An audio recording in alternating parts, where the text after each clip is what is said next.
Hello everyone. आज हम explain करने वाले हैं बेल आमी नाम के साउथ कोरियन ड्रामे को, जिसका मतलब होता है प्रिटी बॉय। तो चलो फिर कहानी को शुरू करते हैं। कहानी की शुरुआत में हम एक लड़की को देखते हैं जिसका नाम टैंग होता है, और टैंग अपने भाई के लैपटॉप में अपने क्रश का फोटो देख रही थी। तभी वहाँ पर उसका भाई आता है और उसे अपना लैपटॉप देखने से मना करने लगता है, और इसी बात को लेकर उन दोनों में लड़ाई होने लगती है। तभी वहाँ पर उन दोनों की मॉम आ जाती है और फिर वो उन दोनों को भी डांट लगाती है, और फिर वो टैंग से कहती है कि तुम तो पढ़ाई में भी अच्छी नहीं हो, तो एटलीस्ट हमारे रेस्टोरेंट में आके काम तो किया करो। किसी और जगह काम करने से बेहतर तो हमारा रेस्टोरेंट है। तब टैंग कहती है ठीक है, फिर आप मुझे पैसे दिया करो। किसी और जगह काम करती हो तो मुझे सैलरी तो मिलती है, यहाँ पे तो कुछ भी नहीं मिलता। तब टैंग की माँ उससे पूछती है तो तुम्हारा कुछ गोल बिल होगा, तुम बनना क्या चाहती हो फ्यूचर में। तब टैंग कहती है ठीक है, फिर मैं आपको ये बता ही देती हूँ, और फिर वो शर्मा कर कहती है मैं की वाइफ। ये सुन के उसकी मॉम उसको बहुत मारती है। खैर अगले सीन में हम टैंग को देखते हैं, जो कि जब बस स्टॉप पर होती है तब वो याद करती है कि वो फर्स्ट टाइम मैं से कैसे मिली थी। 10 साल पहले जब टैंग अपने स्कूल से घर आ रही थी तब वो पहली बार अपने मेन लीड मे से मिलती है, और फिर जब टैंग पहली बार मे को देखती है तो वो उसे बहुत पसंद आता है। मैं जिस सीट पर बैठा होता है टैंग उसी सीट के पास जाकर खड़ी रहती है। बेचारा मैं बहुत ज्यादा अनकंफर्टेबल फील करता है क्योंकि टैंग उसे हमेशा देके जा रही थी। फिर जब टैंग घर आती है तो वो सोचती है क्या वो मैं से फिर से मिल पाएगी। तभी टैंग की माँ उसे बाहर बुलाती है। जब टैंग बाहर आती है तो वो हैरान हो जाती है क्योंकि उनके घर में मैं एंड उसकी मॉम आई थी। एक्चुअली मैं की मॉम एंड टैंग की मॉम पुरानी बेस्ट फ्रेंड थी। खैर टैंग की माँ उसे बताती है कि मैं एंड उसकी माँ हमारे पड़ोस में शिफ्ट होने वाले हैं और हमें उनकी मदद करनी पड़ेगी। ये सुन के टैंग बहुत ज्यादा खुश हो जाती है और भगवान को थैंक यू कहने लगती है। फिर जब मैं एंड उसकी माँ अपने न्यू घर में शिफ्ट होती है तो मैं अपनी माँ से अपने पापा के बारे में पूछने लगता है। तब उसकी माँ हमेशा की तरह बातों को टाल देती है और कहती है जब तुम एक बड़े सक्सेसफुल आदमी बन जाओगे तो फिर मैं तुम्हें तुम्हारे पापा से मिलाऊंगी। खैर प्रेजेंट में हम मे को देखते हैं, जो कि एक सक्सेसफुल आदमी तो नहीं बन पाया, पर उसके पास एक अमीर गर्लफ्रेंड थी जिसने कि उसे सियोल में नया घर एंड कार गिफ्ट दी थी। फिर रात को मैं अपनी माँ को कॉल करता है और उन्हें सियोल बुलाने लगता है। मे की प्लानिंग थी कि वो अपने विलेज के पुराने घर को बेच देगा और फिर वो उसकी माँ और उसकी गर्लफ्रेंड, जो कि फ्यूचर में जाके उसकी वाइफ बनेगी, वो सब साथ रहेंगे। मे की माँ भी उसे कुछ तो बताना चाहती थी, पर तभी मैं एक अनजान लड़की को नोटिस करता है जो कि दोपहर से उसका पीछा कर रही थी, जिसकी वजह से मैं अपनी माँ के कॉल को कट कर देता है और वो उस लड़की के कार को फॉलो करता है। पर वो लड़की ऑलरेडी मे को चकमा देकर वहाँ से चली जाती है। फिर अगले दिन मे की माँ और टैंग शॉपिंग पर जा रहे थे। तब मे की माँ टैंग से कहती है तुम सच बताना, तुम मेरे बेटे को पसंद करती हो ना। तब टैंग शर्माती है और कहती है हाँ। तब मे की माँ उससे पूछती है कि अगर कभी मैं मेरे बेटे को छोड़ के चली गई तो तुम उसका ख्याल रखोगी ना। तब टैंग कहती है बिल्कुल, पर आप कहाँ जाने वाली हो। तब मे की माँ बातों को टाल देती है और कहती है मैं बस ऐसे ही पूछ रही थी। फिर जब रात को टैंग एक शो देख रही थी तब वो एक मोटी लड़की के कैरेक्टर को देखकर सोचती है कि अगर मैं भी इसके जैसे खाती रहूंगी तो मैं भी कभी न कभी मोटी हो जाऊंगी। इसीलिए वो बेवकूफ अपने भाई की मदद से खुद के शरीर को टेप से कस के लपेट लेती है। तभी वहाँ पे उनकी माँ भाग के आती है और वो उन्हें बताती है कि मे की माँ की तबीयत बहुत खराब हो गई है। दूसरी तरफ मैं उस लड़की को पकड़ लेता है जो उसका हमेशा पीछा करती थी, और जब वो उससे सवाल पूछने ही वाला था तभी उसे टैंग का कॉल आता है। टैंग उसे जल्द से जल्द हॉस्पिटल आने के लिए कहती है क्योंकि उसकी माँ की तबीयत बहुत बिगड़ गई थी। ये सुन के मैं बहुत ज्यादा डर जाता है। वो उसी अनजान लड़की के साथ हॉस्पिटल आने लगता है और पूरे रास्ते वो बस टैंग की ही बातें याद करे जा रहा था कि डॉक्टर ने उन्हें बताया है कि उसकी माँ को कैंसर है और शायद उनके पास बहुत कम टाइम है। फिर जब मैं हॉस्पिटल आता है तभी उसके पास टैंग आकर उसे बताती है कि तुम्हारी माँ की तबीयत बहुत बिगड़ गई है। तभी मैं नोटिस करता है कि टैंग ने अपने पूरे बॉडी पे टेप लगा के रखी है। खैर वो इसको इग्नोर करके अपने माँ के पास आ जाता है और फिर वो अपनी माँ से थोड़ी बातें करता है, और फिर बातों बातों में वो अपनी माँ से पूछता है कि मुझे मेरे पापा के बारे में बता दो, मैं उनसे मिलकर बात करूंगा। लेकिन उसकी माँ की हालत बहुत बिगड़ जाती है। वो कुछ भी बोल नहीं पाती। नर्स आके उनको संभालती है। तभी मे को एक कॉल आता है, जिसकी वजह से वो उस रूम से बाहर आता है और वो जो अजनबी लड़की होती है वो मे के माँ के पास आकर कहती है, मैं मे को उसका हक दिला के ही रहूंगी। मुझे पता है कि मे के पापा कौन है। और अब यहाँ पर ये सीन कट हो जाता है। फिर जब मैं कॉल पे बात कर रहा था तभी वो कुछ डॉक्टर्स को अपनी माँ के रूम में जाता हुआ देखता है और तब उसे पता चलता है कि उसकी माँ की डेथ हो गई है। माँ के डेथ के बाद मैं अंदर से बहुत ज्यादा टूट जाता है। वो अकेले रहने लगता है क्योंकि उसके पास माँ के अलावा अपना कहने वाला अब कोई भी नहीं था। खैर कुछ दिनों बाद फिर से वो अनजान लड़की मे से मिलने आती है। उस अनजान लड़की का नाम था यूरा। मैं यूरा से कहता है, यहाँ से चली जाओ, मुझे तुमसे कुछ भी बात नहीं करनी।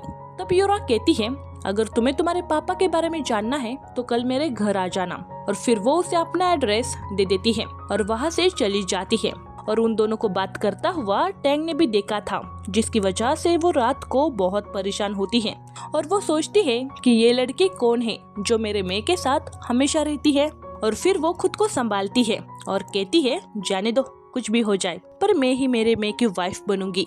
फिर अगले दिन मैं यूरा के घर जाता है। यूरा उसे अपना नाम बताती है और उसे अपनी फैमिली फोटो दिखाने लगती है और कहती है, ये मिस्टर पार्क है, मेरे फादर इन लॉ, जो कि एक बड़ी कंपनी MG ग्रुप के ओनर है। और फिर वो उनकी बेटी की फोटो दिखाती है और कहती है, ये उनका बड़ा बेटा है टियान, मेरा एक्स हस्बैंड। और फिर वो उसे एक औरत की फोटो दिखाती है और कहती है, इसका नाम मिलिंग है, ये मेरी मदर इन लॉ है और वही है जो सबको कंट्रोल में रखती है। और इसी औरत की वजह से मेरे और मेरे हस्बैंड में डिवोर्स हुआ है और इसी औरत ने मुझे घर के बाहर निकाल दिया।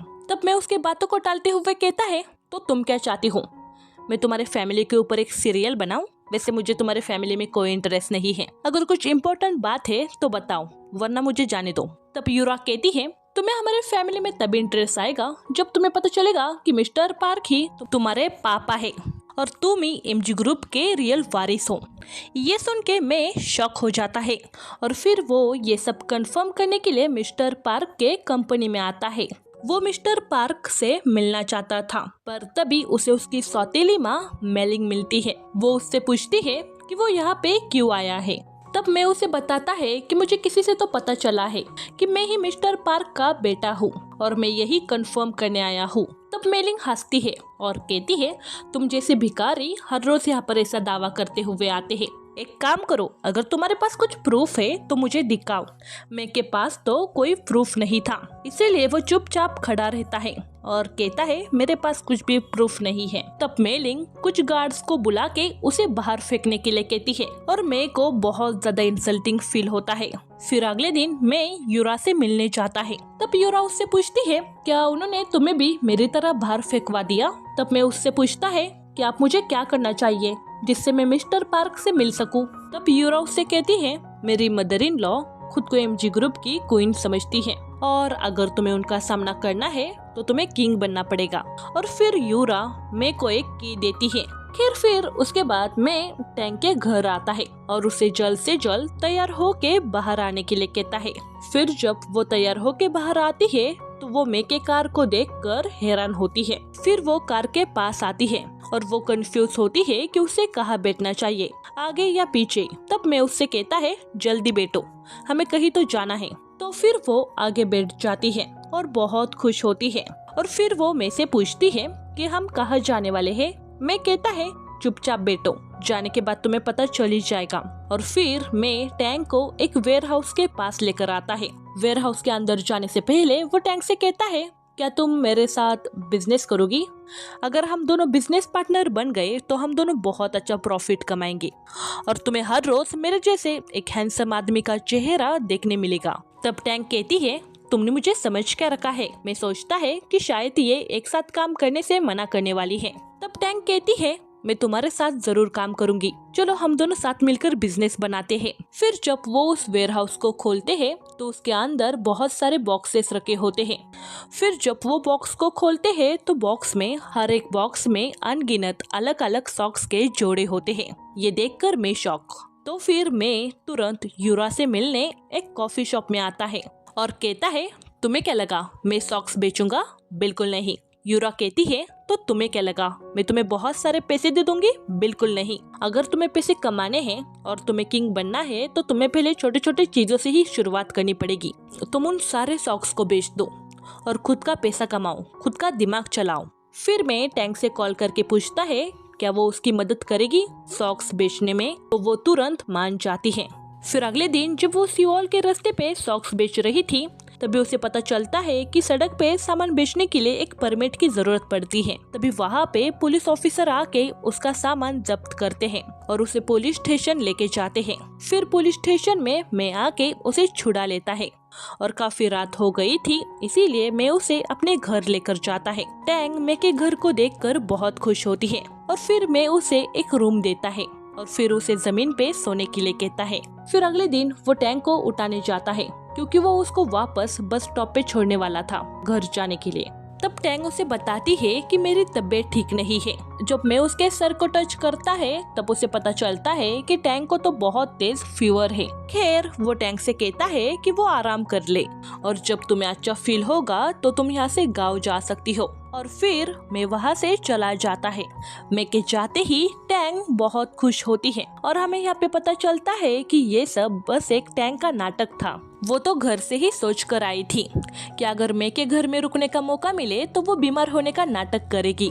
फिर मैं के बाहर जाते ही टैंग उसके घर में इधर उधर घूमने लगती है। मैं के कपड़े पहन के देखती है और नाचने लगती है। तभी वो वहाँ पे एक टूथब्रश को देखती है। उसको लगता है कि ये मे का है इसीलिए वो उसको उठाकर ब्रश करने लगती है। तभी उसे मे का कॉल आता है और वो उससे पूछता है क्या तुम बस स्टॉप पे चली गई? तब टैंग कहती है नहीं, मैं सोच रही थी कि थोड़ी बाथरूम की साफ सफाई कर लूं। मैं कहता है वाह वाह वाह ग्रेट। तो फिर एक काम करना, तुम्हें बेसिन के पास एक टूथब्रश रखा हुआ दिख रहा होगा तो तुम उसी टूथब्रश से बेसिन साफ करना। वैसे मैं वो उसके लिए ही इस्तेमाल करता हूँ, वो मेरे बेसिन का ही है। ये सुन के टैंक की हालत बहुत खराब हो जाती है। लिटरली उसे उल्टी आने लगती है क्योंकि उसने उस ब्रश को यूज किया था। खैर उसके बाद टैंग एक शॉपिंग चैनल पर आ जाती है अपने सॉक्स बेचने के लिए। तब वहाँ पे जो सिक्योरिटी गार्ड होता है वो उसे अंदर जाने से रोक देता है।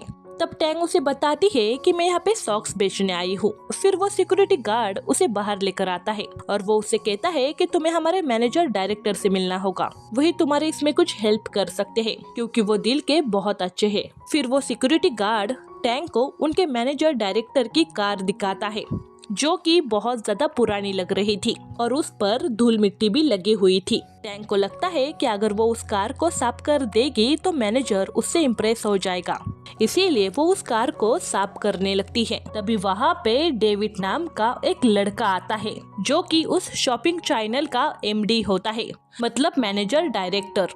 खैर वो वहाँ पे आते ही टैंग को बहुत डांटने लगता है क्योंकि उसे धूल मिट्टी से बहुत प्यार था और उसने जानबूझकर अपने कार को गंदा किया था। तब टैंग उसकी माफी मांगती है और फिर वो दोनों थोड़ी बातचीत करते हैं। बातचीत के दौरान उन दोनों में बहुत अच्छी फ्रेंडशिप हो जाती है। फिर टैंग उसे बताती है कि मुझे तुम्हारी हेल्प चाहिए। तब डेविड कहता है मुझे बहुत ज्यादा भूख लगी है इसीलिए हम पहले मेरे घर चलते हैं, वहाँ पे कुछ खाते हैं और इसके बारे में डिस्कस करते हैं। तब टैंग भी मान जाती है। फिर टैंग जब डेविड के घर आती है तब उसे पता चलता है कि डेविड बहुत अजीब लड़का है क्योंकि उसके पास बहुत अच्छा खुद का घर हो के भी वो बाहर एक टेंट में रहना पसंद करता है। यही होते हैं अमीर लोगों के गरीब चोचले। खैर टैंग डेविड को अपने प्रॉब्लम के बारे में बताती है कि कैसे उसके पास बहुत सारे सॉक्स है और वो उसे बेचने हैं। तब डेविड भी सॉक्स को बेचने में उसकी मदद करने के लिए मान जाता है। फिर जब डेविड टैंग को घर छोड़ने जा रहा था तभी रास्ते में टैंग मे को देख लेती है। वो डेविड को कार रोकने के लिए कहती है। मैं भी टैंग एंड डेविड को नोटिस करता है। फिर टैंग डेविड के कार से उतर कर मे के कार में आके बैठती है। तब मैं उससे पूछता है कि वो लड़का कौन था। तब टैंग उसे डेविड के बारे में सब कुछ बता देती है और कहती है वो मान गया है सॉक्स बेचने में हमारी हेल्प करने के लिए और वैसे अब हम दोनों में बहुत अच्छी फ्रेंडशिप हो गई है। खैर मैं टैंग को डेविड से दूर रहने के लिए कहता है। फिर मैं टैंग को अपनी महंगी वॉच देता है और उसे बेचने के लिए कहता है क्योंकि उसे वेयरहाउस का रेंट देना था। टैंग भी उस वॉच को ले लेती है और फिर थोड़ी देर बाद वो पैसे लेकर मे के पास वापस आती है। पहले तो वो मे को पैसे देती है और फिर उसके बाद वॉच भी। वॉच को देखकर मे शॉक हो जाता है और वो उससे पूछता है कि तुम ये पैसे कहाँ से लाई। और फिर टैंग उसे बताती है कि मैं पार्ट टाइम जॉब करती थी और उसके साथ थोड़ी सेविंग भी करती थी क्योंकि मैं तुम्हारे लिए एक अच्छी कार खरीदना चाहती थी, पर तुम्हारे पास पहले से ही एक बहुत अच्छी कार है, तो मैंने सोचा कि क्यों ना ये पैसे हम हमारे वेयर हाउस के रेंट के लिए खर्च करें। ये सुनकर मैं बहुत ज्यादा इमोशनल हो जाता है और सोचता है कि टैंग उसके लिए कितना मेहनत कर रही है। फिलहाल वो टैंग से पैसे ले लेता है और वो उससे कहता है कि मैं तुम्हारे सारे के सारे पैसे जल्द से जल्द वापस लौटाऊंगा। हालांकि उनकी सिचुएशन तब खराब हो जाती है जब उन्हें पता चलता है कि उनके रेंट के पैसे चोरी हो गए हैं। दूसरी तरफ मे की गर्लफ्रेंड उससे शादी करना चाहती थी। तभी मे के दिमाग में एक प्लान आता है। वो यूरा को कॉल करके बताता है कि कल से मैं सॉक्स बिल्कुल नहीं बेचूंगा। मैं और मेरी गर्लफ्रेंड जल्दी शादी करने वाले हैं, फिर मैं उसके 200 मिलियन प्रॉपर्टी का मालिक बन जाऊंगा। और फिर वो कॉल कट कर देता है। फिर थोड़ी देर बाद उसे टैंग का कॉल आता है और वो उसे बताती है कि कल डेविड तुमसे मिलना चाहता है। हमने सॉक्स बेचने के लिए कुछ बिजनेस प्लान बना के रखे हैं। तब मैं कहता है कल से हमें सॉक्स बेचने की कोई जरूरत नहीं है, वैसे तुम भी अपने विलेज वापस चली जाओ, पर जाने से पहले मुझे थोड़ा मिलकर जाना, मुझे तुमसे थोड़ी अर्जेंट बात करनी है। फिर अगले दिन जब टैंग और मैं एक रेस्टोरेंट में मिलते हैं तब मैं टैंग को बताता है कि मैं शादी करने वाला हूँ।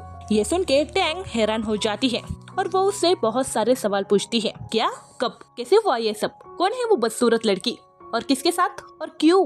तब मैं उसे बताता है कि तुम अभी जिस रेस्टोरेंट में बैठ के खाना खा रही हो ये मेरे होने वाली वाइफ का है, वो तो बहुत ज्यादा अमीर है। ये सुन के टैंग बहुत ज्यादा हर्ट हो जाती है और वो उससे पूछती है तुम बस मुझे एक बात बताओ, क्या तुम तुम्हारे होने वाली वाइफ से प्यार करते हो? तब मैं टैंग को उसके पैसे वापस दे देता है और कहता है मेरे हिसाब से प्यार का असली मतलब खुशी है और मुझे पैसे से बहुत ज्यादा खुशी मिलती है। अगर मेरे पास मेरी खुशी आने वाली है तो मैं प्यार जैसे बेकार चीज के बारे में क्यों सोचूं? टैंग उस पैसे की तरफ देखती है और उसे बताती है कि जब मैं तुम्हारे लिए ये पैसे साइड में जमा कर रही थी तब मुझे भी बहुत खुशी हो रही थी, पर तब मेरी फीलिंग्स अलग थी।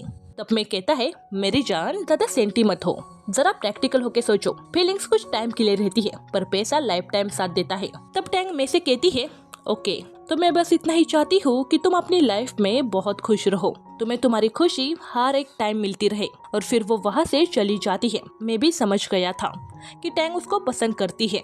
फिर टैंग अपने विलेज वापस आती है और बहुत रोती है। फिर एक दिन मैं एंड उसकी गर्लफ्रेंड जब अपना वेडिंग ड्रेस सिलेक्ट करने जा रहे थे तब उनका बहुत बुरी तरीके से एक्सीडेंट हो जाता है। मेरे को तो इतनी ज्यादा चोट नहीं लगती पर उसकी गर्लफ्रेंड बहुत बुरी तरीके से घायल हो जाती है, इसीलिए मैं उसे हॉस्पिटल लेके जाता है। जब मैं की गर्लफ्रेंड को होश आता है तो वो कहती है भविष्यवाणी सच हो रही है।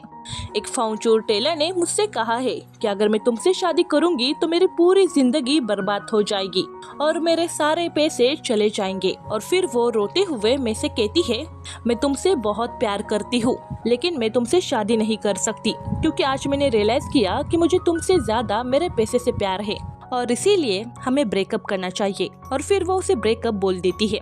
मैं भी इस सब से बहुत ज्यादा हर्ट हो जाता है क्योंकि उसके हाथ से उसके 200 मिलियन की प्रॉपर्टी चली गई थी।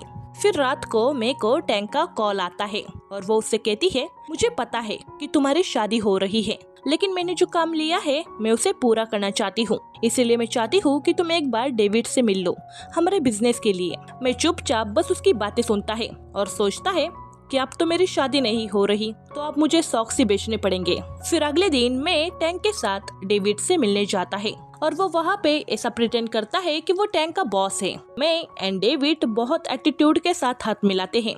डेविड सोचता है कि इसमें ऐसी क्या खास बात है जिससे टैंग हमेशा इसकी तारीफ करती रहती है, जबकि मैं सोचता है कि ये तो सेम टैंग का मेल वर्जन है। दोनों भी बेवकूफ, बस एक ही फर्क है इसके पास पैसा है और टैंग गरीब है। इस बीच टैंग उन दोनों को भी देख के बहुत खुश होती है। फिर टैंग एंड डेविड मे के सामने एक डांस करके दिखाते हैं और वो उसे बताते हैं कि ये डांस हमारे एडवर्टाइजमेंट के लिए होगा। टैंग कहती है इससे देखना हमारे सॉक्स जल्दी सेल हो जाएंगे। मैं सोचता है कि इस डांस को देखकर कोई हमें झूठे न मारे, बस मुझे क्या, मुझे सिर्फ पैसे से मतलब है, फिर वो कैसे भी आए। फिर डेविड मैं से उसके कंपनी के कुछ डॉक्यूमेंट्स मांगता है। तब मैं कहता है पर हमारे पास कोई कंपनी नहीं है। ये सुन के डेविड कहता है अगर तुम्हारे पास कंपनी नहीं है तो मैं कुछ नहीं कर सकता। एटीट्यूड के साथ मैं कहता है क्या, अगर तुम हमारी हेल्प नहीं कर सकते थे तो मुझे यहाँ पे बुलाया क्यों? तुम्हें पता है मेरा कितना टाइम वेस्ट हुआ? और फिर वो वहाँ से चला जाता है। टैंग उसको रोकने के लिए उसके पीछे जाती है, पर तब तक मैं वहाँ से चला गया था। तभी टैंग के पास डेविड आता है और वो उससे कहता है कि चलो मैं तुम्हें तुम्हारे घर छोड़ देता हूँ। टैंग भी मान जाती है। फिर जब वो डेविड के साथ कार में होती है तो वो बहुत ज्यादा सैड होती है। तब डेविड उसे हैप्पी करने के लिए कहता है देखता हूँ मैं एक कंपनी में बात करके, शायद मुझे लगता है कि वो तुम्हारी हेल्प कर देंगे। ये सुन के टैंग बहुत खुश होती है और जब वो इसके बारे में बताने के लिए मे को कॉल करती है तब उसे मे से पता चलता है कि उसकी हालत बहुत खराब है। ये सुन के टैंग जल्दी में मे के घर आती है। घर आते ही वो मे को कंबल में लिपटा हुआ देखती है जिसे कि बहुत तेज फीवर था। फिर टैंग मे के लिए खाना बनाती है और फिर वो उसे खिलाती है और फिर वो उसे दवाई दे देती है। फिर जब मे सो जाता है तब टैंग उसे देखती रहती है और सोचती है कि ये सोते हुए भी कितना क्यूट लगता है। फिर टैंग भी आराम करने के लिए बाथ हाउस वाली जगह पे आ जाती है। फिर जब वो वहाँ पे सो रही थी तभी उसका सामान चोरी हो जाता है। जब वो वहाँ के सीसीटीवी में चेक करती है तब उसे पता चलता है कि एक लड़की उसका सामान चोरी करके कब की भाग गई है। तो वो तुरंत डेविड को कॉल करती है और वो उसे इस सब के बारे में बताती है। तो डेविड भी उसे लेने के लिए जल्दी वहाँ पे जाता है और फिर वो उसे लेकर वहाँ से चला जाता है। डेविड टैंग से कहता है कि अगर तुम सियोल में ही रहना चाहती हो तो तुम मेरे घर में रह सकती हो। मैं तुम्हें एक कमरा किराए पे देता हूँ और वैसे मैं तुमसे पैसे भी बहुत कम लूंगा। टैंग उसको इस ऑफर के लिए थैंक यू कहती है और कहती है कि मैं सोच के बताती हूँ।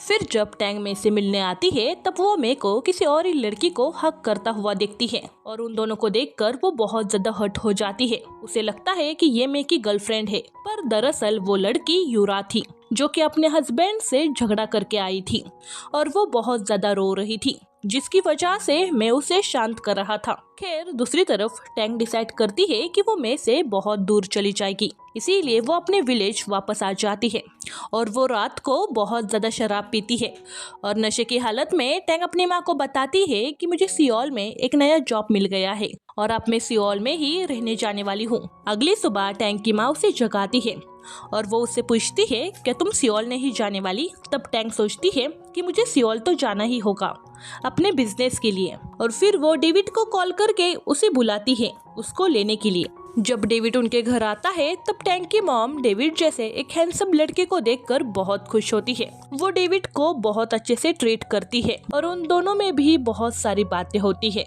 डेविड टैंग की माँ और टैंग के भाई से बहुत अच्छे से घुल मिल जाता है।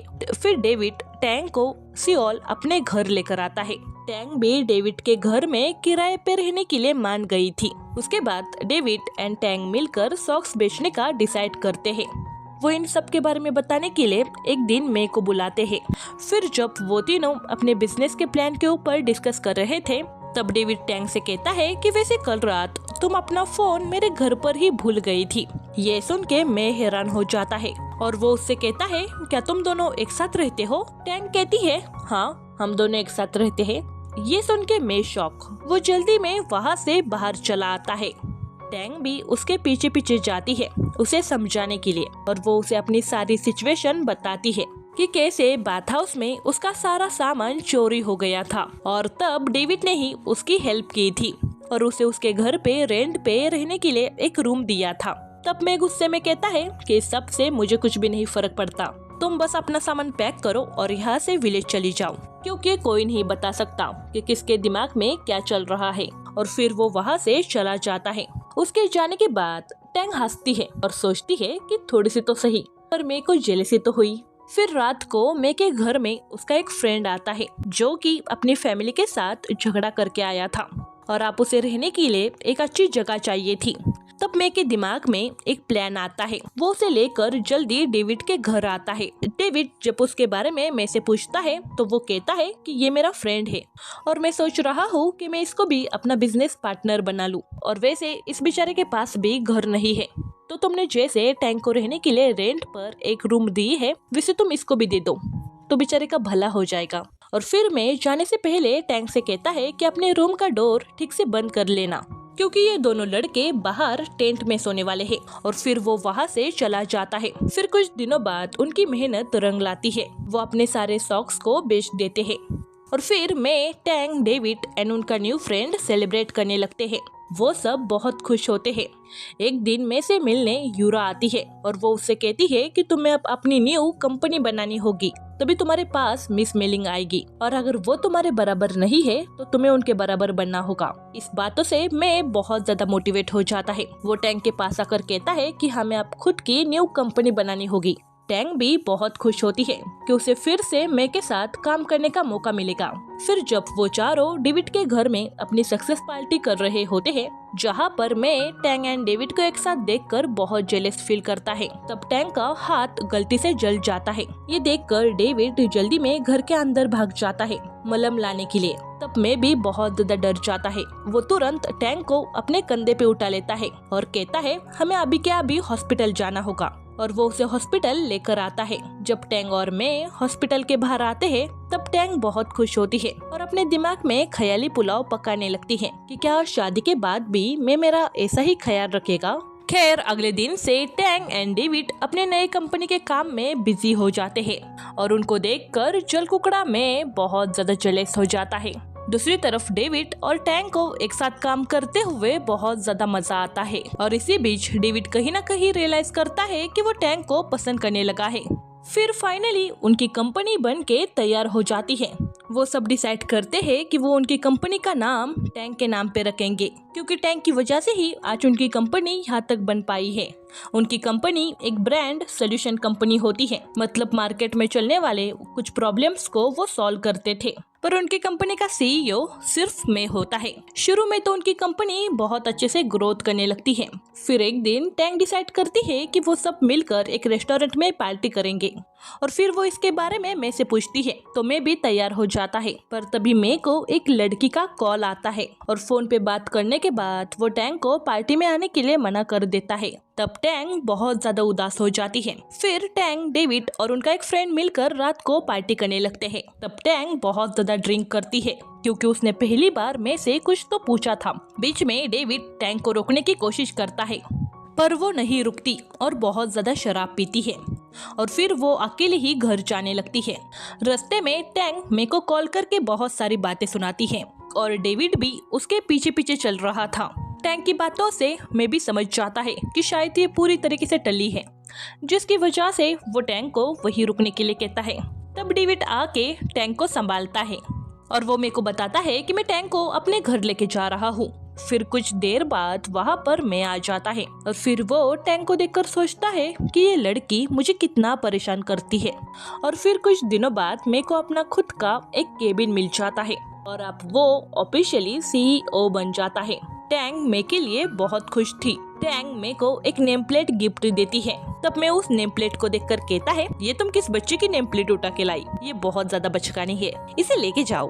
तब डेविड टैंग की साइड लेते हुए कहता है कि उसने इस छोटी सी चीज के लिए बहुत मेहनत की है और शायद से तुम भूल रहे हो कि इस कंपनी को आगे बढ़ाने के लिए हमने तुमसे ज्यादा मेहनत की है। तब मैं कहता है कि आइडिया और प्लानिंग ये सब मेरा था और अब इसी बातों से उन दोनों में बहुत ज्यादा झगड़ा होने लगता है। तभी वहाँ पर यूरा आती है। डेविड यूरा को देखकर सोचता है कि ये यहाँ पर क्या कर रही है, मतलब डेविड और यूरा एक दूसरे को पहले से जानते थे। खैर फिर जब मैं एंड यूरा बात कर रहे थे तब टैंग यूरा के लिए कॉफी बना के लाती है और वो देखती है कि यूरा ने भी मैं के लिए एक नेम प्लेट लाई थी जो कि बहुत ज्यादा प्रोफेशनल लग रही थी। मैं को भी वो नेम प्लेट बहुत पसंद आती है। पर इस सब से टैंग बहुत ज्यादा उदास हो गई थी। वो अपनी नेम प्लेट उठाती है और वहाँ से चली जाती है। फिर कुछ देर बाद यूरा भी वहाँ से चली जाती है और फिर तभी डेविड को टैंग की माँ का कॉल आता है। वो टैंग की माँ को मॉम कह के बुलाता है, पर खैर ये मेरे को बिल्कुल पसंद नहीं आता। फोन रखने के बाद डेविड टैंग को बताता है कि तुम्हारी मॉम मेरे घर पर आई है, हम सब रात को मिलकर एक साथ डिनर करेंगे। ये सुन के मैं शॉक हो जाता है और वो डेविड से पूछता है कि तुमने टैंग की माँ को माँ क्यों बोला। तब डेविड कहता है क्योंकि वो मुझे अपना बेटा मानती है और अगर फिर आगे जाकर उनके और मेरे बेटे में कुछ रिलेशन हुआ तो तुम्हें पता ही है कि मैं उनका क्या बन जाऊंगा, जैसे कि दामाद। ये सब वो मेरे को जेलस करने के लिए बोल रहा था। खैर फिर डेविड टैंक को वहाँ से लेके जाता है, पर इस सब से मैं तो बहुत ज्यादा जेलस हो जाता है।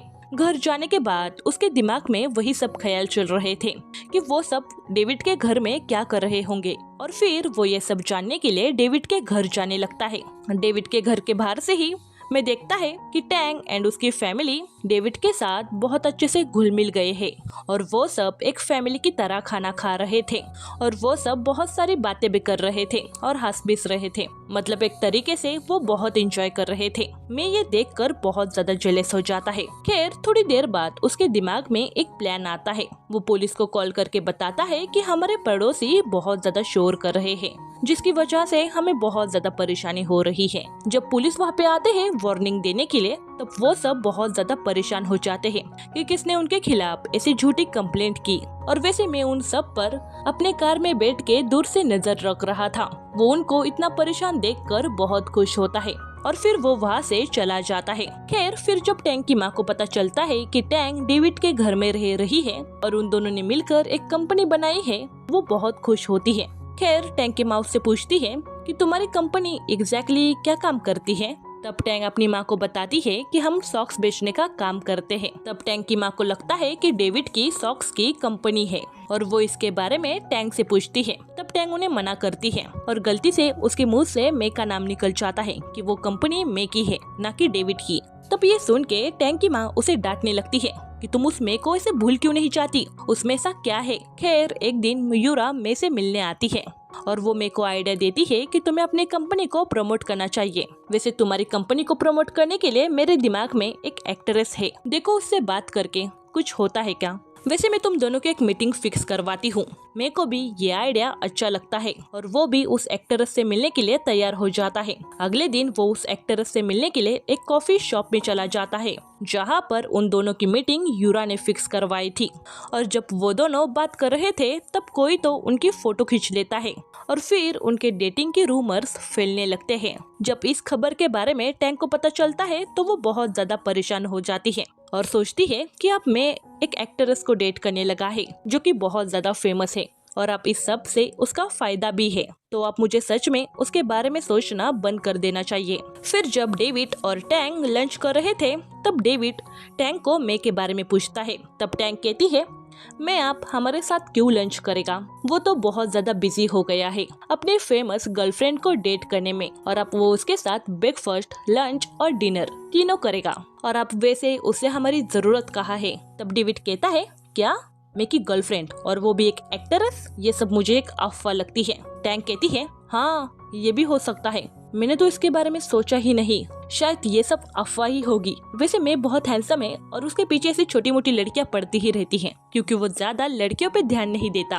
और वो बहुत ज्यादा खुश होने लगती है और कहती है वैसे फ्यूचर में तो मैं ही मे की वाइफ बनूंगी। ये सुन के डेविड को बहुत ज्यादा बुरा लगता है क्योंकि कहीं ना कहीं डेविड भी टैंक को पसंद करने लगा था। खैर टैंक मे के फ्रेंड डेसिक के पास आती है जो कि उनकी ही कंपनी में काम करता था। टैंक डेसिक के पास आके उससे रिक्वेस्ट करती है कि वो उसका लव गुरु बन जाए। डेसिक कहता है तुम बिल्कुल सही व्यक्ति के पास आई हो, मेरे अलावा मेरे को कोई भी ठीक से नहीं जानता। और फिर वो टैंक को कुछ सलाह देता है और कहता है तुम्हारा सबसे बड़ा प्रॉब्लम है कि जब भी मैं तुम्हें बुलाता है तुम दौड़ी चली जाती हो, तुम उसके लिए तुरंत अवेलेबल रहती हो, जिसकी वजह से मैं की नजरों में तुम्हारी वैल्यू कम हो जाती है। पहले तो तुम्हें ये सब बंद कर देना चाहिए। तब टैंक कहती है तो मुझे क्या करना चाहिए। तब डेसिक उसे कहता है कि अब से जब भी मैं तुम्हें बुलाएगा तुम अपने दिमाग में 10 तक काउंट करोगी और फिर उसके पास जाना और फिर उससे आई कांटेक्ट करके बात करना और अगर उसने तुमसे कुछ काम कहा तो उसे मना करके वापस चले आने का। टैंक उसकी बातों को समझ जाती है। अगले दिन जब मे टैंक को बुलाता है तो पहले वो अपने दिमाग में 10 तक काउंट करती है और 10 तक काउंट करने के बाद वो दौड़ के मे के पास चली जाती है और उसे बोतल देती है और वो उसे देखती रहती है और फिर वो उसे एटीट्यूड दिखाकर वहाँ से जाने लगती है। पर तभी मैं फिर से उसे बुलाता है। तब टैंक बहुत ज्यादा खुश हो जाती है। वो सोचती है कि ये टेक्निक काम कर रही है। पर तब मैं कहता है कि मैंने तुमसे पानी की बोतल मांगी थी, तुमने मुझे सॉस की बोतल लाके दी है और अब फिर से टैंक का मजाक बन जाता है। खैर रात को फिर से टैंक की माँ डेविड के घर आती है। तब इस बार वहाँ पर मे भी होता है। उनको देखकर मैं वहाँ से जाने लगता है। तब टैंक की माँ उसे रोकती है और उसे उनके साथ ही डिनर करने के लिए कहती है। तब मैं भी मान जाता है। फिर वो सब डिनर करने के लिए बैठते हैं। तब मैं बहुत ज्यादा खाता है और ड्रिंक करता है। तब टैंग भी उसे रोकने की कोशिश करती है और कहती है कि आपको घर भी जाना है ना। तब मैं कहता है नहीं, आज मैं यही रुकूंगा। और फिर वो डेविड से पूछता है क्या तुम्हारे इस छोटे से घर में मेरे जैसे वीआईपी के लिए जगह है। तब डेविड कहता है नहीं, मेरा घर बहुत छोटा है, पर हाँ, हमारे घर के सामने ही हमारा एक टेंट है, आप वहाँ पर आके सो सकते हैं। आपके जैसे वीआईपी के लिए वहाँ पर बहुत ज्यादा जगह है और आप वहाँ पर बहुत अच्छे से आराम भी कर सकते हैं, आपको कोई डिस्टर्ब नहीं करेगा। और फिर डेविड और मैं बाहर टेंट में सोते हैं। फिर अगले दिन जब टैंग ऑफिस में कुछ तो लिख रही होती है, तभी वहाँ पर डेविड आता है और वो टैंग से पूछता है कि क्या लिख रही हो। तब टैंग कहती है मैंने इस बार डिसाइड किया है कि मैं मे को प्रपोज करूंगी, उसके लिए मैं एक लेटर लिख रही हूँ। ये सुन के बेचारे डेविड को बहुत ज्यादा बुरा लगता है। खैर फिर टैंग मे को कॉल करके बताती है कि आज रात रेडियो पर जो शो आएगा तुम उसे जरूर सुनना, तुम्हारे लिए उसमें कुछ तो खास है। उसका प्लान था कि रेडियो के सहारे से वो अपने प्यार का इजहार करेगी। मेरे को याद आता है कि सुबह टैंग ने कहा था कि रेडियो को ऑन करना, तो फिर वो अपने कार में रेडियो ऑन करता है। दूसरी तरफ टैंग रेडियो पर कहती है कि मैंने 10 साल से एक लड़के से एक तरफा प्यार किया है। और फिर वो अपने प्यार के बारे में बताने लगती है। और फिर जब वो सब कुछ कन्फेस करने जाती है तभी वहाँ पे डेविड आके उसे रोक देता है। और फिर डेविड टैंग को समझाता है कि अगर तुम सबके सामने मेरे को प्रपोज करोगी तब इसका तुम्हारे कंपनी के ऊपर और तुम दोनों के ऊपर बहुत बुरा असर पड़ेगा। जरा सोचो कि अगर ये बात मीडिया में फैल गई तो इनफैक्ट तुम्हारे कंपनी के ऊपर बहुत बुरा असर पड़ेगा। और अभी मार्केट में जो हमारी कंपनी की इमेज बन रही है वो इमेज एक झटके में नीचे आ जाएगी और हमें उसी इमेज को साफ करने में फिर से सालों लग जाएंगे। और इस सब में तुम जिस मे को पाना चाहती हो वो भी तुमसे कहीं दूर हो जाएगा। टैंग भी उसकी बातों को समझ जाती है। और कमाल की बात तो ये थी कि जिस मे के लिए वो रेडियो पे ये सब बोल रही थी उस मे का तो उस पे बिल्कुल ध्यान नहीं था। मतलब वो मे उसकी बातें बिल्कुल सुन नहीं रहा था, उसका ध्यान अपनी एक्स गर्लफ्रेंड पर होता है। खैर फिर एक दिन टैंग मे के घर जाती है क्रिसमस ट्री सजाने के लिए, क्योंकि क्रिसमस आने में बस कुछ ही टाइम बचा था। तब मैं टैंग को उस ट्री को सजाने के लिए मना कर देता है और कहता है कि तुम यहाँ पे सारा कचरा कर दोगी, मेरे घर को मुझे फिर से साफ करना पड़ेगा। तब इस बार टैंग को बहुत ज्यादा बुरा लगता है कि कभी भी मैं उसके काम की कदर नहीं करता। और फिर वो गुस्से में वहाँ से चली जाती है और ऑफिस में आके बहुत ज्यादा उदास बैठी होती है। उसे इतना उदास देखकर डेविड उसे बाहर लेके जाता है उसका मूड ठीक करने के लिए, मतलब उसको हैप्पी करने के लिए। वो दोनों साथ में मिलकर कैंपिंग करते हैं। फिर जब रात को मैं ऑफिस में आता है तब वो टैंग और डेविड को गायब देखता है और फिर वो डेसी को कॉल करके उन दोनों के बारे में पूछता है। तब डेसी उसे बताता है कि वो दोनों एक साथ बाहर गए हैं। ये सुन के मैं बहुत ज्यादा गुस्सा हो जाता है और कहता है मैं ही सिर्फ मेरी कंपनी के लिए खून पसीना बहा के काम कर रहा हूँ और मेरे एम्प्लॉयज डेट पे जाते हैं, किसी को इतने अच्छे बॉस की कदर ही नहीं है।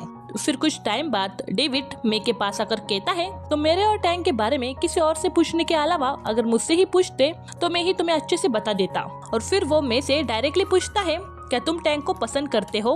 मैं कहता है क्या तुम्हारे दिमाग में ये ख्याल आया भी कैसे कि मैं टैंग जैसी लड़की को पसंद करूंगा। तब डेविड कहता है तो ठीक है, मैं टैंग को डेट कर सकता हूँ। तब ये सुन के मैं उससे पूछता है वैसे तुम दोनों कहाँ गए थे। तब डेविड मुस्कुराते हुए कहता है मैं तुम्हें क्यों बताऊं। तभी इस बीच डेविड के फोन पे टैंग का मैसेज आता है। तब डेविड मे को जलाने के लिए जानबूझ के उसके सामने कहता है ओ मुझे तो टैंग का अभी मैसेज आया है, वो आज रात भी मेरे साथ बाहर जाना चाहती है, हम दोनों बहुत एंजॉय करेंगे। और ये कहते हुए वो वहाँ से चला जाता है और अब मे को बहुत ज्यादा गुस्सा आता है। फिर अगले दिन जब मैं और टैंग मार्केट में घूम रहे होते हैं तब मार्केट में टैंग को एक ड्रेस बहुत पसंद आता है और वो मेरे से पूछती है क्या मैं इसे पहन के देखूं। तब मैं उसे मना करता है और कहता है ये ड्रेस तुम पे बिल्कुल अच्छा नहीं लगेगा और वो उसे वहाँ से लेकर जाता है। बेचारी टैंग को तब बहुत बुरा लगता है। खैर कुछ टाइम बाद मैं खुद ही उस शॉप में जाता है और टैंग के लिए वो ड्रेस खरीद लेता है और फिर वो रात को टैंग को डेविड के घर के बाहर बुलाता है। फिर जब वो बाहर आती है तो वो उसे बैग देते हुए कहता है ये मेरी तरफ से तुम्हारे लिए गिफ्ट है। टैंग उस ड्रेस को देखकर बहुत खुश होती है। तब मैं कहता है गलत मत समझना, पर मुझे एक फॉर्चून टेलर ने कहा है कि अगर मैं किसी अनलकी पर्सन को कुछ गिफ्ट देता हूँ जैसे कि कपड़े, तो मेरी जिंदगी में मेरी बहुत ज्यादा तरक्की होगी। और वैसे जब मैंने अनलकी पर्सन सुना तब मुझे तुम्हारा ही ख्याल आया। पर टैंक का तो उसकी बातों पे ध्यान ही नहीं होता। वो ड्रेस पा के बहुत खुश थी। वो चिल्लाकर मैं को थैंक यू कहती है। टैंक को इतना खुश देखकर मैं मनी मन बहुत खुश होता है। खैर, फिर अगले दिन जब टैंक अपने ऑफिस में अपने रोज के कामों में बिजी होती है, तभी उसके फोन पे रेस्टोरेंट रिजर्वेशन कंफर्मेशन का मैसेज आता है। जब वो इसके बारे में मैं से पूछती है तब वो कहता है कि कल रात हम क्रिसमस डिनर पर जा रहे हैं। ये सुन के पहले तो टैंक बहुत ज्यादा खुश होती है, पर तभी उसे डेविड से किया हुआ प्रॉमिस याद आता है और वो मैं से पूछती है क्या हम दोपहर को जा सकते हैं। मैं उससे पूछता है पर क्यों। तब टैंक उसे बताती है कि मैंने डेविड से भी प्रॉमिस किया है कि मैं उसके साथ उसके कॉन्सर्ट पे जाऊंगी। और वो मैं से पूछती है क्या तुम भी हमारे साथ आओगे। तब मैं बहुत ज्यादा जेलस हो जाता है और वो उसे मना करता है और कहता है ये तुम्हारे पास आखिरी मौका है मेरे साथ डिनर पर आने का। वो जानबूझकर टैंक को डेविड के साथ कॉन्सर्ट में जाने से रोकना चाहता था। इस सब से टैंक बहुत ज्यादा कंफ्यूज होती है कि उसे क्या करना चाहिए। वो घर आने के बाद भी इसके बारे में ही सोच रही थी और वो खुद से ही कहती है मैंने आज तक क्रिसमस और मेरा नया साल अकेले ही सेलिब्रेट किया है, पर लेकिन इस साल मेरे लाइफ में दो लड़के आए हैं जो कि मेरे साथ ही क्रिसमस एंजॉय करना चाहते हैं। फिर जब कुछ टाइम बाद डेविड टैंक के रूम में आता है खाना खाने के लिए, और वो टैंक को इतना परेशान देखकर उससे पूछता है कि तुम इतनी परेशान क्यों हो। तब टैंक उसे अपनी परेशानी का कारण बताती है। तब ये सुन के डेविड कहता है इसमें इतनी परेशानी की क्या बात है, तुम्हें मैं के साथ ही डिनर पर जाना चाहिए। ये तुम्हारे पास एक आखिरी मौका है मैं को अपना बनाने के लिए। तब टैंक उससे कहती है पर मैंने तुमसे प्रॉमिस किया है कि मैं तुम्हारे कॉन्सर्ट पर आऊंगी। तब डेविड कहता है अरे कोई बात नहीं, बाद में मैं तुम्हें उस कॉन्सर्ट की रिकॉर्डिंग लाके दूंगा। टैंक कहती है ओके ठीक है, पर असल में डेविड नहीं चाहता था कि टैंक मे के साथ जाए, पर वो टैंक की खुशी के लिए मान गया था, फिर वो उसके साथ हो या मे के साथ। फिर अगले दिन डेविड को मिस्टर पार्क मिलने बुलाते हैं। मिस्टर पार्क वही आदमी होते हैं जिसके बारे में यूरा ने एक टाइम पर मे को बताया था कि यही तुम्हारे पापा है। और अब यहाँ पर एक बहुत बड़ा सच रिवील होता है कि असल में डेविड मिस्टर पार्क का ही बेटा है। अरे इस मिस्टर पार्क के कितने बेटे हैं। खैर, डेविड उनसे पूछता है कि आपने मुझे यहाँ पे क्यों बुलाया। तब वो कहते हैं क्या मैं मेरे बेटे को नहीं देख सकता। मैं सोच रहा था कि तुम और तुम्हारी माँ हमेशा के लिए हमारे साथ रहने आओ। तब डेविड गुस्से में कहता है कि मुझे और मेरी माँ को आपकी जरूरत नहीं है, और फिर वो वहाँ से चला जाता है। फिर हम क्रिसमस की रात को देखते हैं। मैंने दी हुए ड्रेस को पहनकर टैंक बहुत अच्छे से तैयार होती है। एक तरफ मैं टैंक का रेस्टोरेंट में इंतजार कर रहा था और दूसरी तरफ डेविड उम्मीद लगा के बैठा था कि टैंक उसके कॉन्सर्ट में जरूर आएगी। तभी मे को टैंक का एक मैसेज आता है कि मैं डिनर पर नहीं आ सकती क्योंकि मैंने डेविड से प्रॉमिस किया है कि मैं उसके कॉन्सर्ट में जाऊंगी। ये मैसेज पढ़कर मैं बहुत ज्यादा गुस्सा हो जाता है और फिर वो अकेले ही डिनर करता है। दूसरी तरफ टैंक डेविड के कॉन्सर्ट में आ जाती है। डेविड उसको देखकर बहुत खुश होता है। अपने परफॉर्मेंस के दौरान डेविड टैंक के लिए एक सॉन्ग गाता है जो कि उसने सिर्फ टैंक के लिए लिखा था, और उस सॉन्ग में उसने अपने प्यार का इजहार किया था। उस सॉन्ग को सुनकर पहले तो टैंक हैरान हो जाती है क्योंकि वो भी समझ गई थी कि उसने उस सॉन्ग को सिर्फ उसके लिए लिखा है। परफॉर्मेंस के बाद डेविड टैंक से पूछता है क्या तुम्हें मेरा सॉन्ग समझ आया। तब टैंक कहती है मुझे नहीं लगा था कि तुम मेरे बारे में ऐसा फील करते हो। तब डेविड कहता है हाँ, मैं सच में तुम्हें बहुत पसंद करने लगा हूँ। तब टैंक कहती है सॉरी, बस मेरी लाइफ में तुम्हारी जगह एक फ्रेंड के तरीके से है, उसके अलावा कुछ भी नहीं। फिर जब डेविड और टैंक डेविड के घर आते हैं तब पहले से ही मैं उनका इंतजार कर रहा था। वो टैंक के पास जाता है। वो उसका हाथ पकड़कर कहता है मैंने तुम्हारा सामान पैक कर लिया है, अब से तुम मेरे घर रहने चलोगी। दूसरी तरफ डेविड भी टैंक का हाथ पकड़ता है और कहता है उसे छोड़ दो, माना टैंक हमेशा तुम्हारे छोटे छोटे काम करती है, पर वो कोई वस्तु नहीं है, जब भी तुम्हें चाहिए तुम उसको लेके जाते हो। तब इस बार टैंक डेविड को हाथ छोड़ने के लिए कहती है और कहती है सॉरी, पर मैं इस बार मे के साथ जाना चाहती हूँ। और फिर वो मे के साथ उसके घर चली आती है। घर आने के बाद मैं उसे बताता है कि मेरे घर में 2 कमरे हैं, एक कमरे में तुम आराम से रह सकती हो और तुम हमेशा से मेरे साथ रहना चाहती थी और इसीलिए आज तुम बहुत खुश होंगी। तब टैंक कहती है बिल्कुल नहीं, मैं पहले तुम्हारे साथ रहना चाहती थी पर अब नहीं रहना चाहती। तब मैं कहता है पर क्यों। क्या तुम्हारे और उस डेविड के बीच में कुछ चल रहा है? ओ, मुझे अभी समझ में आ रहा है कि तुम्हें उस डेविड के साथ रहना इतना क्यों पसंद था। तब ये सुन के टैंग गुस्सा हो जाती है और कहती है, बस मुझे पता है कि मैं तुम्हारे लिए एक खिलौना हूँ जो कि तुम्हारे हर एक छोटी छोटी बात पे यस यस कहती हूँ। मैं तुम्हारे हर एक छोटे छोटे काम करती हूँ, पर आपसे बस मुझे आपसे तुम्हारा और खिलौना नहीं बनना। और अगर आगे से तुम्हें मुझसे इतनी ही प्रॉब्लम है तो ठीक है, मैं आगे से तुम्हें अपनी शक्ल कभी नहीं दिखाऊंगी। और फिर वो ये कहे के वहाँ से चली जाती है और वो इस सब से बहुत ज्यादा उदास होती है। और फिर वो अपने विलेज आ जाती है अपने फैमिली के साथ क्रिसमस सेलिब्रेट करने। इस बीच मेरे को भी बहुत ज्यादा बुरा लगता है और उसे भी अपनी गलती समझ आती है। कुछ दिनों बाद वो टैंग को कॉल करके एक रेस्टोरेंट में मिलने बुलाता है और वहाँ पर वो टैंग की माफी मांगता है और कहता है, मुझे भी क्रिसमस की रात बहुत बुरा लगा था कि जब तुम उस रेस्टोरेंट में खाना खाने नहीं आई थी तब, और जिसकी वजह से मैं भी बहुत गुस्से में था और गुस्से में ही मैंने उस रात तुमसे वो सब कहा। और जब तुम चली गई तब मुझे एक बात रियलाइज हुई कि मैंने तुम्हें बहुत ज्यादा सुना दिया, जिसकी वजह से मुझे माफ कर दो। तब टैंग कहती है, ठीक है, माफ कर दिया। तब मैं कहता है, ठीक है, अगर तुमने मुझे माफ कर ही दिया है तब तुम्हें जो भी खाना है वो सब ऑर्डर कर दो, उस सब का बिल मैं पे करूँगा। तब टैंग बहुत सारा खाना ऑर्डर करती है और खाती है। तब मैं कहता है, मुझे एक अर्जेंट काम आया है, मैं बिल पे करके चला जाता हूँ, खाना खत्म हो जाने के बाद ऑफिस आ जाना। फिर जब टैंग का खाना खत्म हो जाता है तब उसके पास वेट्रेस आती है और वो उसे बिल देती है। तब टैंग उससे पूछती है कि मेरे साथ जो अभी आदमी था उसने बिल पे नहीं किया। तब वो वेट्रेस कहती है कि नहीं, उल्टा वो तो पार्सल लेकर चले गए और कहा कि आपने उन सभी को ट्रीट दिया है। ये सुन के टैंग को मे के ऊपर और ज्यादा गुस्सा आता है। खैर फिर वो अपने सारे बिल को खुद ही पे करती है। खैर एक दिन मे का सपना पूरा हो जाता है, उसे एमजी ग्रुप के पार्टी से इनविटेशन मिलता है। इसीलिए मे बहुत ज्यादा एक्साइटेड होता है क्योंकि वो अपने फादर मिस्टर पार्क से जल्दी मिलने वाला था। फिर रात को जब उससे मिलने के लिए ऑफिस में यूरा आती है तब मैं यूरा से कहता है कि मैं जल्द से जल्द मेरे फादर से फेस टू फेस मिलूंगा। और उन दोनों की सारी बातें टैंग भी डोर के बाहर से सुनती है। उसे बस इतना ही पता चलता है कि मैं एक बिलियनियर का बेटा है। फिर वो इस सब के बारे में डेविड को बताती है और रोते हुए कहती है कि अब मैं मेरी जैसी गरीब लड़की से क्यों शादी करेगा। तब डेविड उससे पूछता है, मुझे एक बात बताओ कि उसके पापा कौन है, मतलब तुमने उनके बारे में कुछ सुना? तब टैंग कहती है, हाँ, वो एमजी ग्रुप के चेयरमैन हैं, मिस्टर पार्क नाम है कुछ उनका। ये सुन के डेविड हैरान हो जाता है। तब डेविड सोचता है, मेरे बाप की कितने एक्स्ट्रा मैरिटल अफेयर है। फिर वो मे के पास आकर उससे पूछता है, क्या तुम सच में टैंग को पसंद नहीं करते? तब मैं कहता है, चाहे मैं टैंग को पसंद करूँ या ना करूँ, उससे तुम्हें क्या। तब डेविड को बहुत गुस्सा आता है और वो मे से कहता है, आप देखो मैं मेरे हर एक चीज को तुमसे कैसे वापस लूंगा।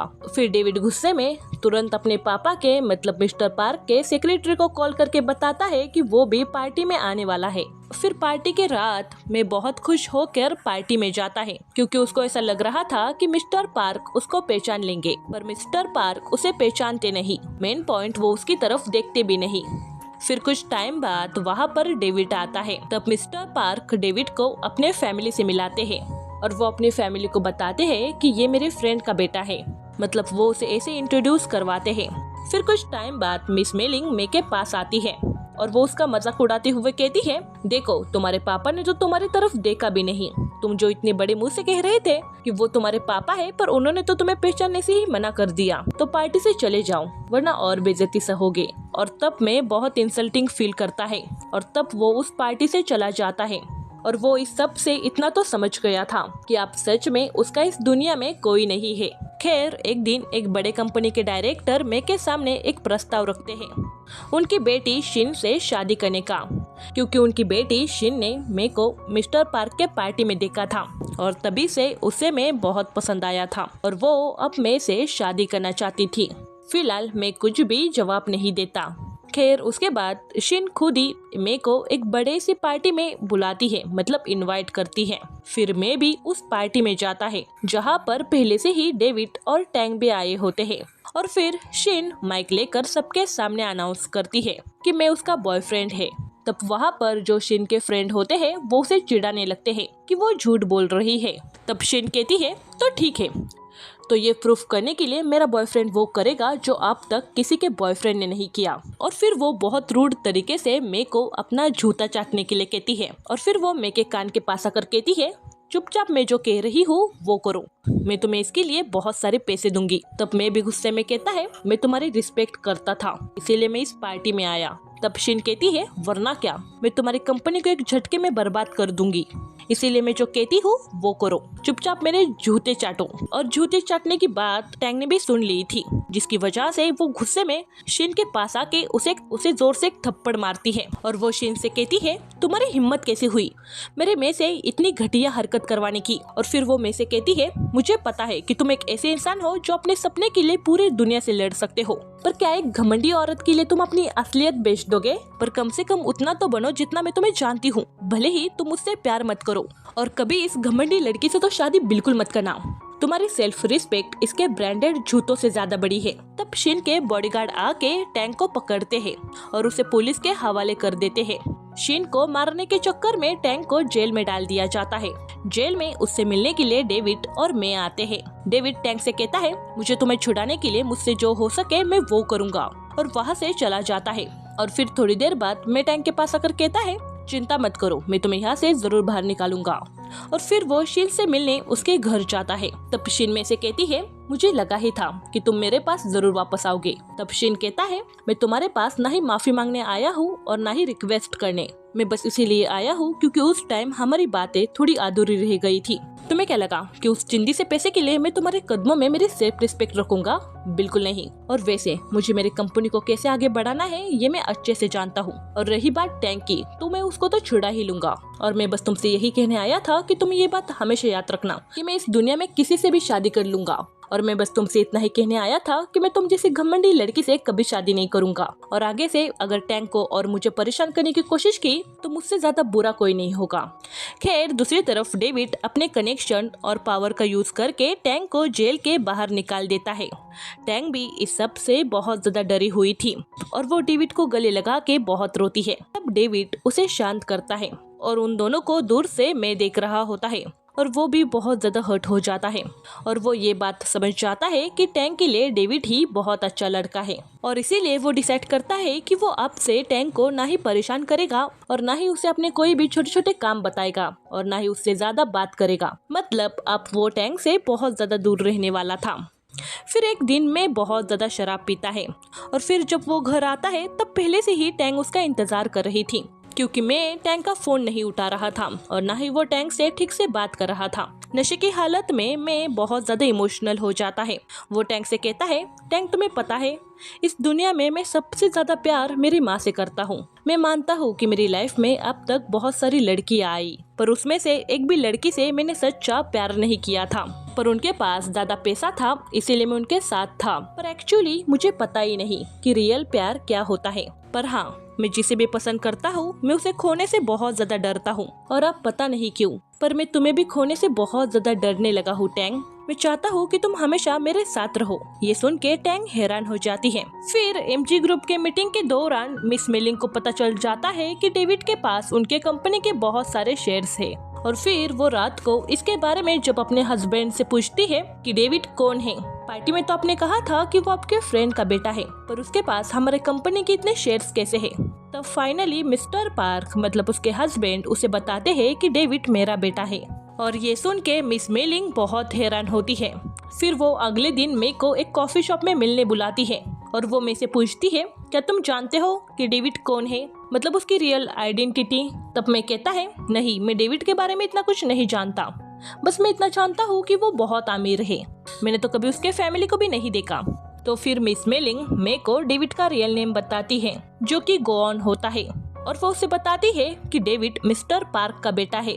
ये सुन के मैं खुद ही शॉक हो जाता है और वो सोचता है क्या डेविड मेरा सौतेला भाई है। खैर, मिस मेलिंग में से कहती है कि अगर तुम्हें उस कंपनी में अपनी जगह चाहिए तो जाकर मिस्टर पार्क को बताओ कि तुम उनके रियल बेटे हो, ताकि तुम्हें भी उस कंपनी के कुछ शेयर्स मिल सके। और फिर कहती है, वैसे मुझे पता है कि तुम्हें तुम्हारे पापा के बारे में यूरा ने बताया है, पर आपसे तुम्हें यूरा के साथ फ्रेंडशिप तोड़नी होगी ताकि हम हमारी नई कंपनी खोल सके। फिर कुछ टाइम बाद मैं यूरा से मिलने जाता है और कहता है, तुम्हें पता था ना कि डेविड मिस्टर पार्क का बेटा है, तो तुमने मुझसे ये बात छुपाई क्यों? यूरा समझ जाती है कि इसे ये सब मिस मेलिंग ने बताया है। वो बस में से इतना ही कहती है कि दुनिया में मिस मेलिंग जैसी औरत पर कभी भरोसा मत करना।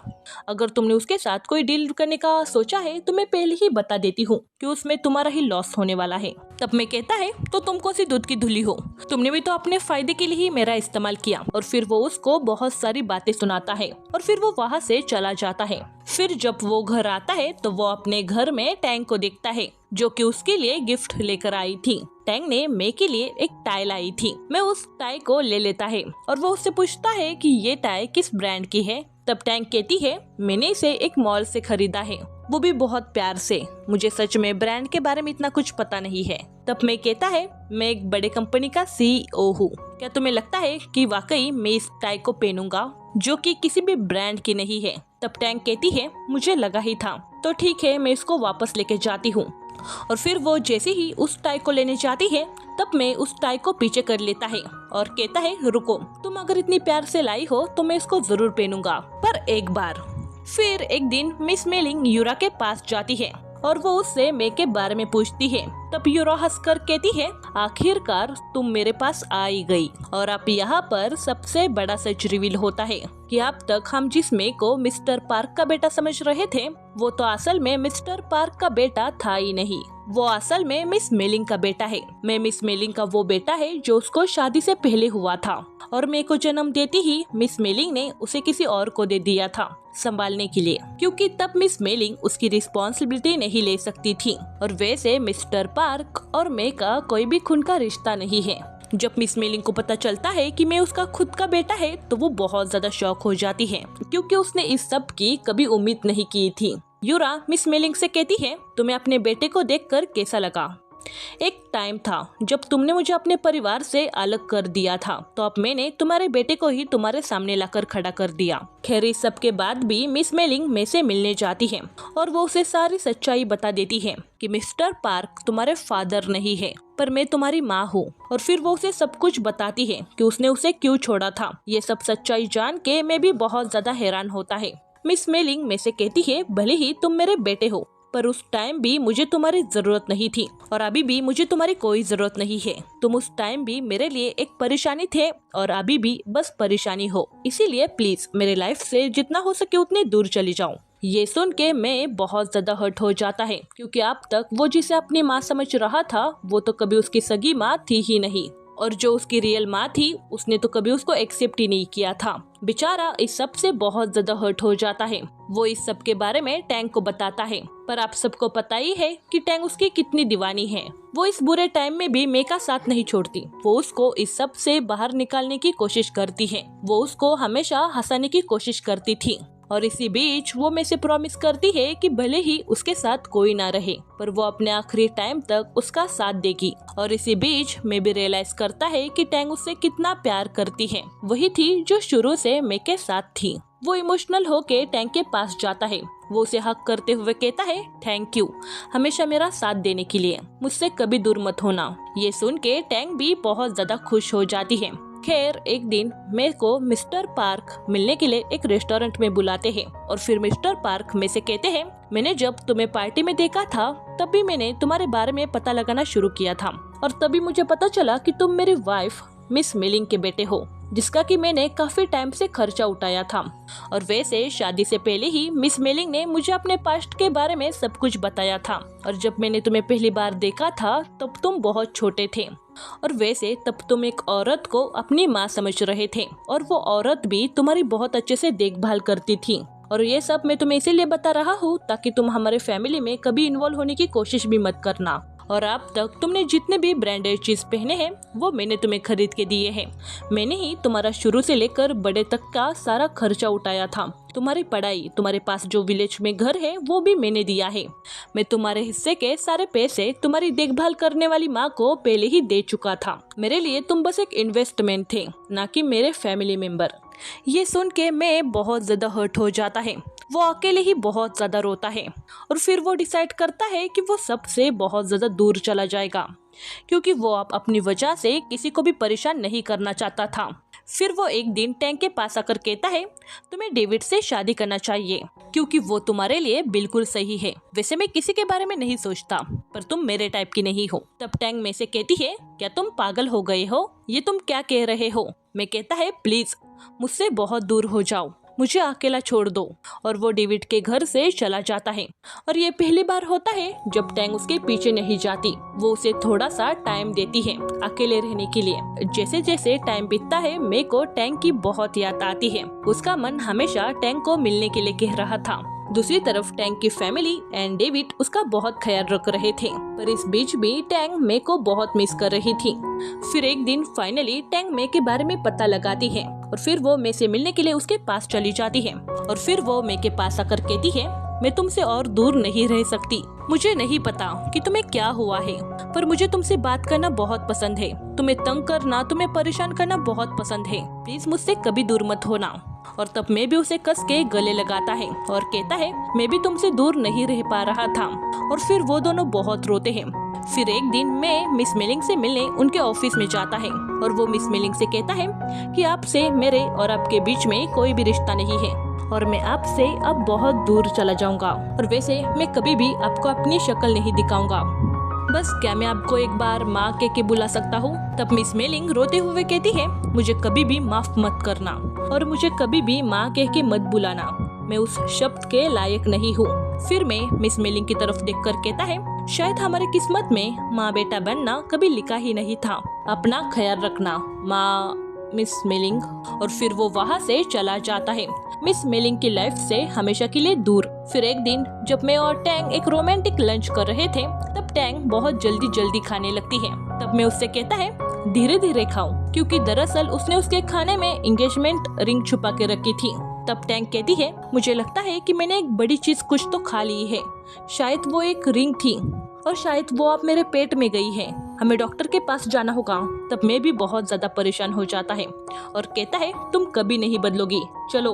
तब टैंग हंसती है और उसे वो रिंग दिखाते हुए कहती है मुझे इस सब के बारे में पहले से ही पता चल गया था। और लास्ट के सीन में हम यूरा को देखते हैं जो कि अब अपने फैमिली के साथ रहने लगी थी और यूरा ने अब एक कॉफी शॉप खोला था और अब मैं और यूरा की फ्रेंडशिप बहुत ज्यादा स्ट्रॉन्ग हो गई थी। और फिर हम डेविड को भी देखते हैं, उसके भी लाइफ में अब एक नई लड़की की एंट्री हो गई थी जो कि सेम उसकी जैसी ही थी। और वैसे उसकी टैंग और मेक की कंपनी भी बहुत अच्छे से चल रही थी। और इसी हैप्पी एंडिंग के साथ ये ड्रामा यही खत्म हो जाता है। चलो बाय गाइस, मिलते हैं नेक्स्ट वीडियो में।